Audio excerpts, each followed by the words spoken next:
In the past 5 years, we have distributed a total of $5 million.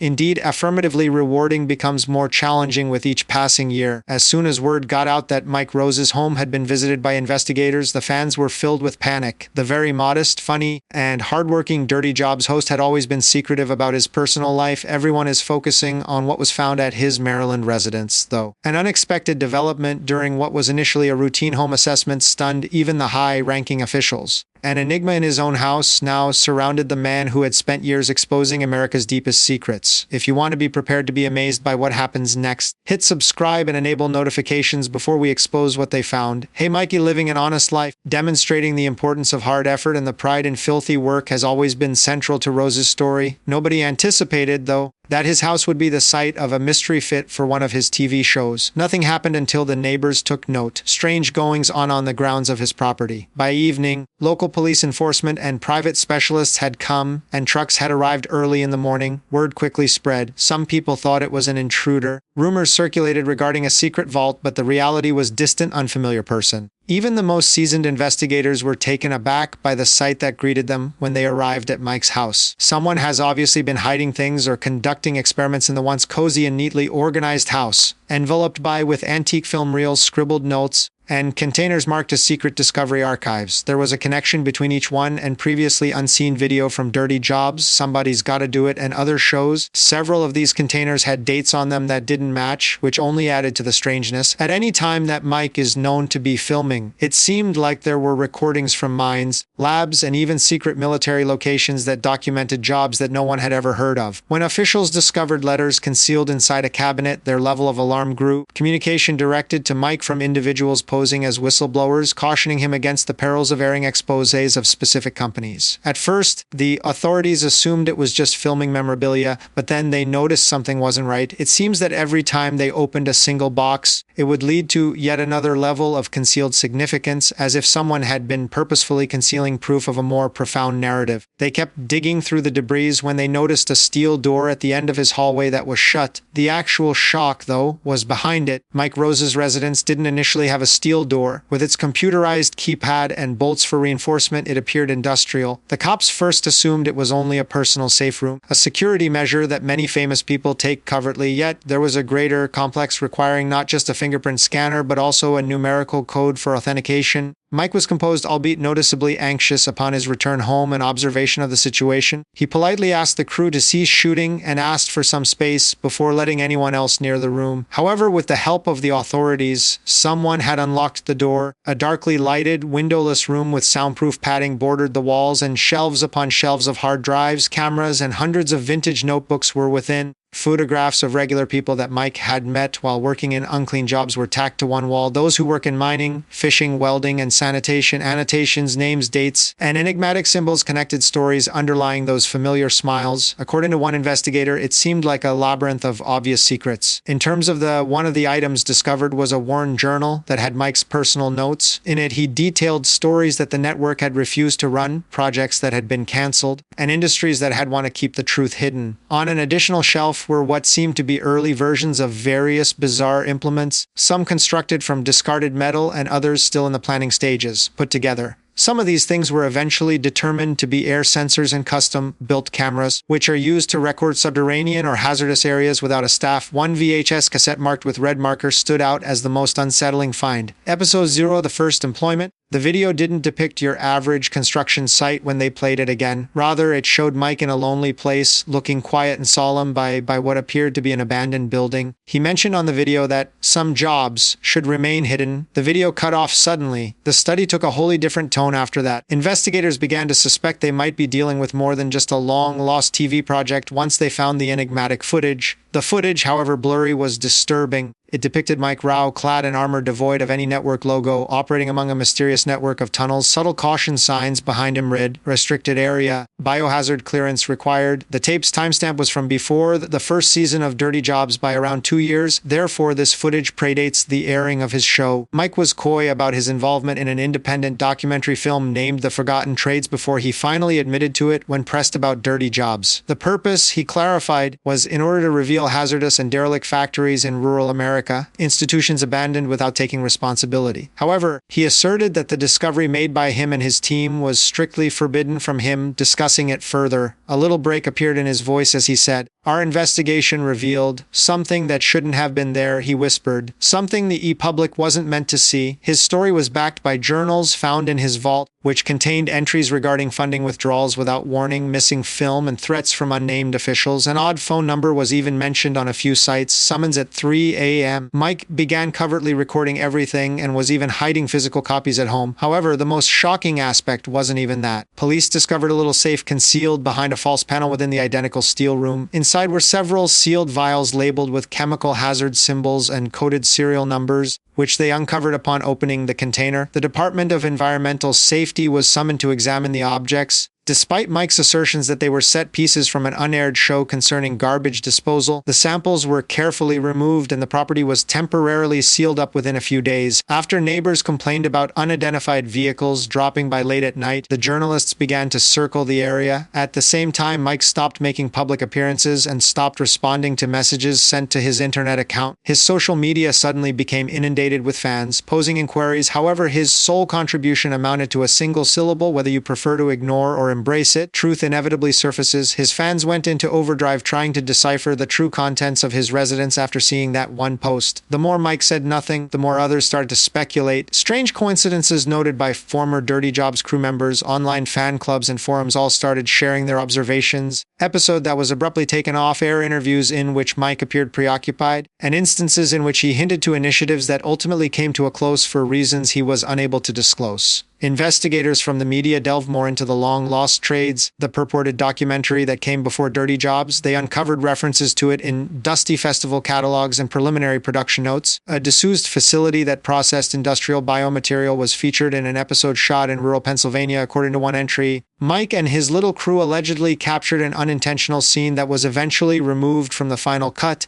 It was difficult to track down anybody who had served on the crew. Many chose not to be interviewed, and rumor has it that two of them even relocated abroad shortly after the project ended. More disturbing was found by forensic specialists inside his house. Project MR Archive 7, a hard disk, was found concealed behind a bookshelf. After decryption, it revealed unseen footage spanning almost 20 years, along with hundreds of files, emails, and voice memos. No apparent harm came from most of the video. Some bits were unsettling, so I deleted them. Others included nasty job segments, trip notes, and behind-the-scenes chuckles, fuzzy images of factories, warped voices telling Mike to get away, and film of faceless people following him around airports and parking lots. As they continued to descend, it appeared as if Mike had been the target of covert monitoring for a long time. Curiously, even after Mike asserted that he had disconnected the devices, some of the file information revealed that they had been read remotely. Regardless of the circumstances, it was evident that several groups were keen in retaining these findings. Laid to rest, the media was already in a tailspin. The Rowe files became a term used by conspiracy theorists, while late-night shows poked fun at him and his ardent supporters. However, rumors circulated amongst those in the know that high-ranking government officials had secretly dropped by the Dirty Jobs company's production office, amassing any remaining archives linked to the vintage cassettes. Mike appeared to be being caught up by whatever it was that he had discovered a long time ago. As time went on, the riddle got deeper. Official remarks lacked specificity. Mike Rowe's residence allegedly included environmentally sensitive goods, according to authorities, who did not provide any other specifics. At the same time, people with intimate ties to the Dirty Jobs group started releasing details which painted a darker image. The following statement was made by an unnamed former cameraman during an early Mike went against the network's wishes in 2003 and persisted on visiting a shuttered processing plant. He mentioned receiving a letter regarding it. Someone who had worked there before vanished was something the cameraman remembered. After 2 days of filming, they suddenly stopped. The video was never shown. It was said that when asked about it in retrospect, Mike dismissed it as an unproductive anecdote. But now it's impossible to ignore. What with all that archived footage, sealed vials, and episode 0? Returning to his dwelling place after analyzing the hard disks, experts discovered encrypted folders that required many days to decrypt. The contents included detailed notes on secret industrial procedures that were never shown to the public, chemical spills,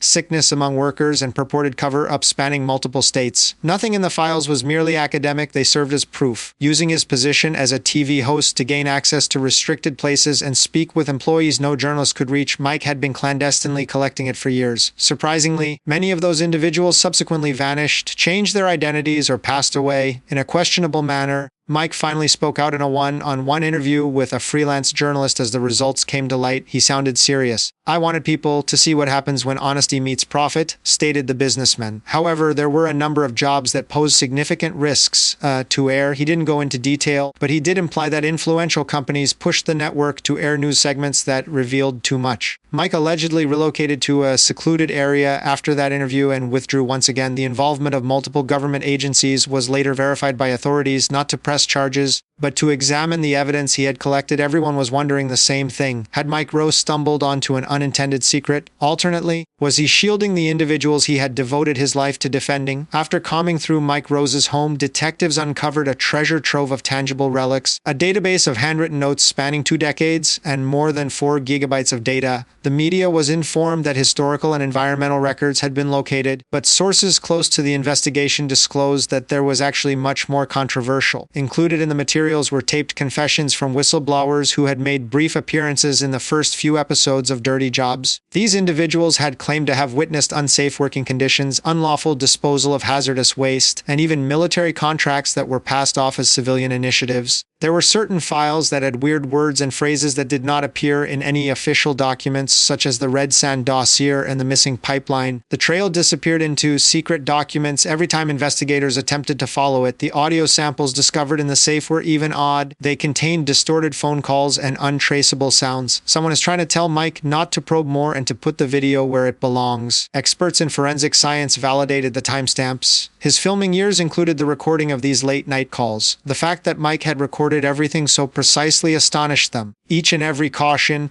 it was as though he had anticipated that the truth would seek him out at some point. At the same time, the Dirty Jobs crew issued a reserve statement reading, "Mike Rowe has always sought truth via labor. We ask for privacy while authorities conclude their inquiry. However, the admirers were not content. What Mike found and UO exposed were among the trending hashtags on social media. Even Mike's ex-co-hosts started dropping hints that he knew stuff we weren't prepared to believe." Reporters sought to get in touch with Mike personally, but he refused to reveal his whereabouts. His Maryland neighborhood neighbor asserted that he came back late one night to retrieve a single box from the residence before vanishing once more. Unidentified cars were seen around the site the same week, and a private security detail cordoned off the area. It was obvious that he didn't trust anyone else with whatever was inside that last box. Some think it might have included his journal's missing pages. There are some who believe it included evidence of a massive cover-up and that its release would risk people's lives. In any case, Mike's remaining silent was now the most noticeable aspect of the narrative. Then Mike Rowe materialized again. He broke his quiet for weeks before posting a mysterious video message with the headline, "A few things you should know, nothing showy," just Mike sitting in his usual laid-back manner, cool and collected yet with a weighty expression on his face. "The life tales of ordinary Americans have been my passion," he started. "Folks who rise before the sun and set after the moon. However, there are instances when the facts you uncover is not broadcast. Reason being, it poses a threat rather than being dull." After a brief pause, he said, "I didn't expect it to follow me home." Despite the video's brief duration, it shocked his following base. The probe was never explicitly brought up in his remarks, but they appeared to provide credence to the rumors that something in his archives had prompted influential people to step in. The video vanished without a trace inside a few of hours. Mike stared into the camera and uttered, "If you ever wonder," right before it ended. According to others who had downloaded it, the post mysteriously disappeared, leaving news outlets frantically searching for an explanation. One of the recovered drives had government-related data, according to a whistleblower who worked inside the investigation team, secretive labor schemes that had been contracted. According to allegations, Mike recorded sites where these laborers lived in filthy and cruel conditions, which, if broadcast, would have ruined their reputations. The fact that these same facilities were associated with waste further added to the unease. Management firms that were featured in the first several episodes of Dirty Jobs, all of a sudden those seemingly innocuous tales regarding sewers, grease traps, and workplace cleanliness took on a darker hue. As far as anyone could tell, Mike had discovered damning proof of business irresponsibility. Censoring him was the only way to save those in charge. Some fans pleaded with him to come out, while others showered him with supportive notes in his past posts. Unfortunately, Mike had disappeared once again, and not even his closest co-workers were aware of his whereabouts. Those in charge of the evidence behind the scenes started getting cautions to quit digging from unknown sources. Certain files disappeared from encrypted databases. Blank data logs, as if intentionally deleted, replaced others. But there was still one fact. What Mike Rowe had discovered in his house was more than startling. Something about it was supposed to remain hidden from the world. A few weeks down the road, the hype around Mike Rowe at a fever pitch. Major media sources engaged in a theory-strewn arms race. He was accused by some of having discovered secret environmental documents. According to others, he possessed proof of secret testing procedures, subterranean throughout industrial areas. The final video, titled "The Job I Couldn't Show You," appeared on a tiny anonymous video sharing channel, ending all conjecture. There was Mike's distinctive voice in the upload, although the video was blurry and sped up so it started with him making his way through a long tunnel under the city with a weak torch. His voice was steady yet determined. His message was that he had spent years demonstrating to Americans the need of perseverance. I neglected to demonstrate, however, what occurs when one's job becomes an enemy of their own. There was a low-volume hum that accompanied the camera's sweep across corroded pipes and chemical containers that were leaking.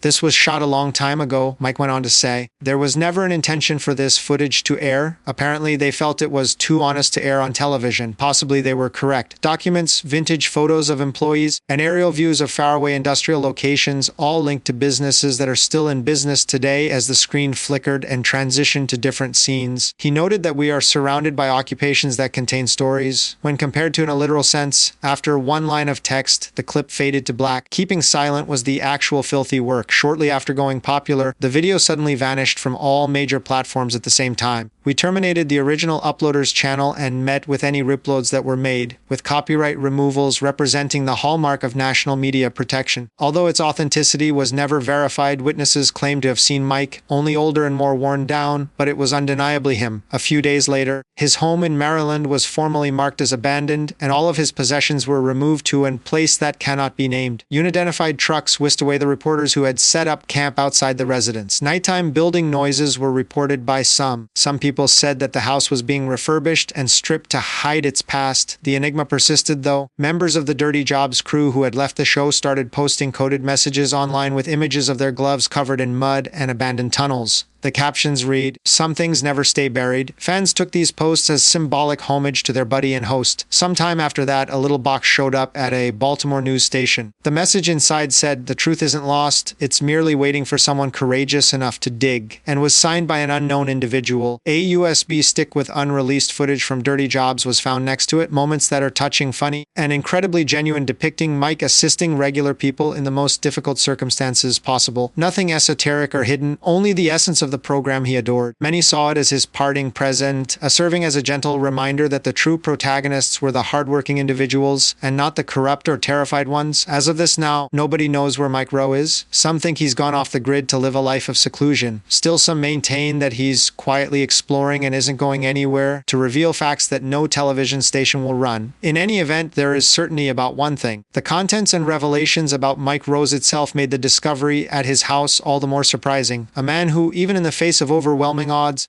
never gave up seeking justice for the downtrodden, never stopped seeking the truth, and never ceased demonstrating that even in the most pitiful places, there is dignity and